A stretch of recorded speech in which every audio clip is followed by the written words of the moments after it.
The following video is a product of the Blue Orchard Bee and the Charlotte Mason Institute, who hold the copyright.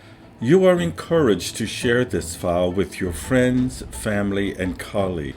Do not republish this information in any format, including electronic or digital, without permission from the Charlotte Mason Institute. Ideas suggested in these files do not necessarily reflect the views of the Blue Orchard Bee or the Charlotte Mason Institute.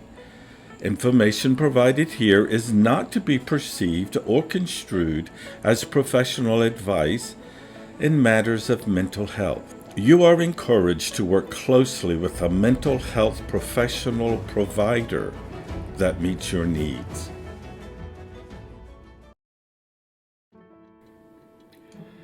Welcome back to the 2022-2023 series of the Blue Orchard Bee. Next year is the 100th anniversary of the death of Charlotte Mason.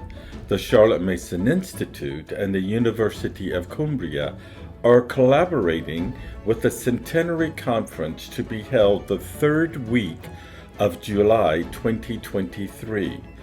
The University of Cumbria is located on the campus of the old Charlotte Mason College, formerly the House of Education. You can learn more at the Charlotte Mason Institute website at www.cminst.org.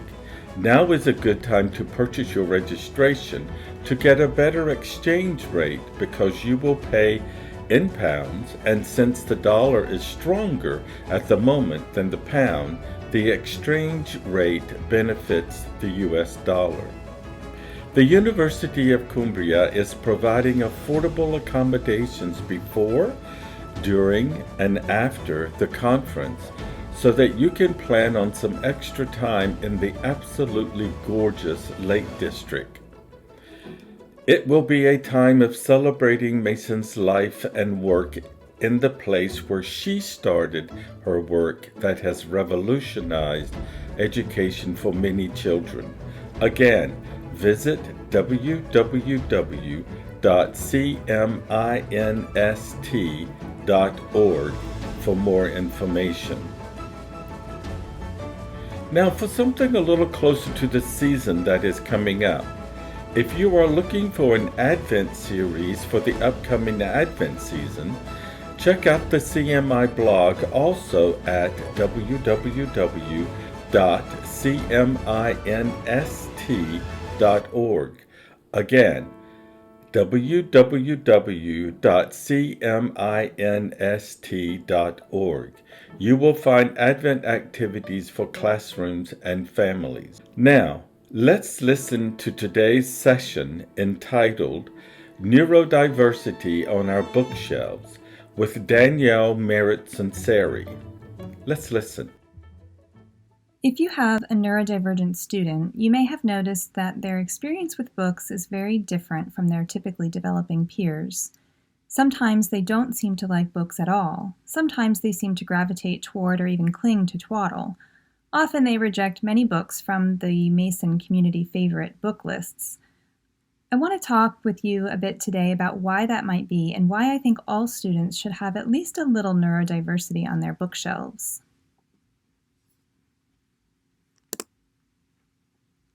Being neurodivergent can be a distinct cultural experience. We're in the habit of thinking of neurodivergences as medical diagnoses, and I don't want to downplay the fact that we are physical creatures, but I do want us to always keep in mind that we're talking about whole human beings. These are human beings that experience and interact with their world differently than the typical, human beings that sometimes process language differently. Both of these factors influence the meaning a person makes of language, so many times they understand and interpret language differently, and they may interpret different meaning from a text. Sometimes a text may be inaccessible to them, and other times there may be texts that are more accessible to them. Psychologist Lev Vygotsky saw that people can only communicate with someone effectively, can only grasp their meaning, when they share understanding of language, ideas, motivation. The less they share, the more formal and explicit the communication will need to be.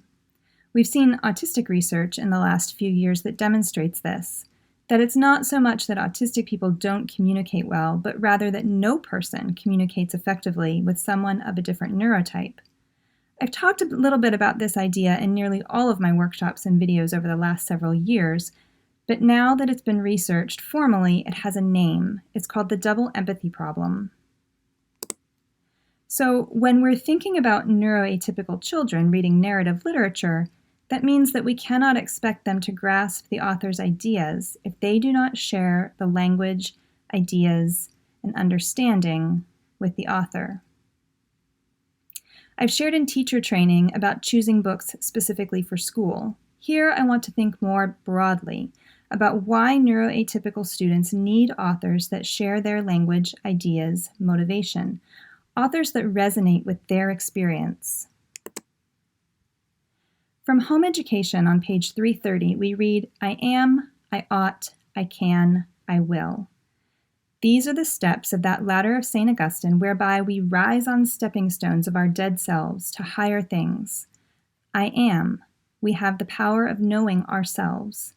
I ought, we have within us a moral judge to whom we feel ourselves subject and who points out and requires of us our duty. I can, we are conscious of power to do that which we perceive we ought to do. I will, we determine to exercise that power with volition, which is in itself a step in the execution of that which we will. Notice that knowing oneself is the very first step to developing a conscience and accessing the will. From School Education, page 86, we read, another preparation for his relations in life which we owe to a young person is that he should be made familiar with such a working system of psychology or philosophy, whichever one likes to call it, as shall help him to conduct his relations with himself and with other people. This knowledge is the more important because our power to conduct our relations with other people depends upon our power of conducting our relations with ourselves. So this is actually a very fundamental problem because we develop this self-knowledge by finding reflections of ourselves in the world around us and in the literature that we're reading. Inaccurate reflections lead to inaccurate self-image. This is what our neuroatypical students are facing because they are so different from those around them. Compared to their peers, they are bound to be more dependent for self-knowledge on authors with whom they resonate. Our literature is also supposed to be helping us to develop our knowledge of other. Our literature is also supposed to be helping us to develop our knowledge of other. For typically developing students, neurodiversity in their literature gives them the opportunity to encounter other with an open mind. There were studies recently published that demonstrate that autistic people are typically rejected by others within seconds, and once that first impression is made, it's nearly impossible to change. By encountering such people first in literature where they have the opportunity to develop empathy, our typically developing students can become more magnanimous individuals. Literature provides an opportunity to experience a particular type of human connection and understanding that may be lacking.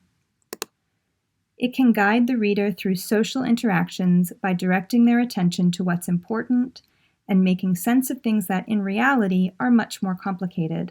In short, literature can help to build and heal relationships between real people. Reading to understand other also builds academic skills because theory of mind is critical for developing reading and listening comprehension. This has been shown in several studies at this point. But in this particular study by Kim et al., it was found that theory of mind, grammatical knowledge, and working memory have the greatest total impact on listening comprehension, while theory of mind actually has the greatest direct impact. So how do we find literature that will serve us best? Well, just as Mason said, there isn't one set of books that's going to be best. Some books identify a character's diagnosis, or even teach about the diagnosis directly. And there is a place for those, although I would argue that that place is limited. But many books, and many of the best ones, don't. In fact, in asking my kids to help me find great books and excerpts to use for this workshop at conference, they were at first confused by the request. They don't think of these people and characters as different. They're simply like them. They feel and think like them.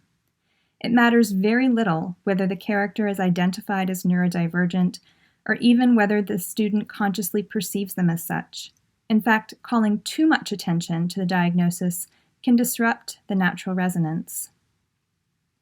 If you had a deaf child or had adopted a child from another culture, you wouldn't take the child into that cultural community and say, tell my child what it means to be deaf. You would say, share with my child. Tell them your stories. What matters is that resonance.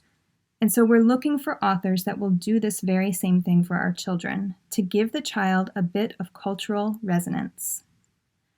At a very basic level, I recommend looking for the traits and experiences of the person or character, rather than their diagnosis. We're not talking about a focus on stereotyped behaviors. We're talking about a noticing and an understanding of the person. They might be rejected or punished or alienated for these different traits and behaviors, but they might not be, especially in picture books. Van Gogh and the Sunflowers by Lawrence Anhalt and Nothing Stopped Sophie by Cheryl Bardot are good examples of this.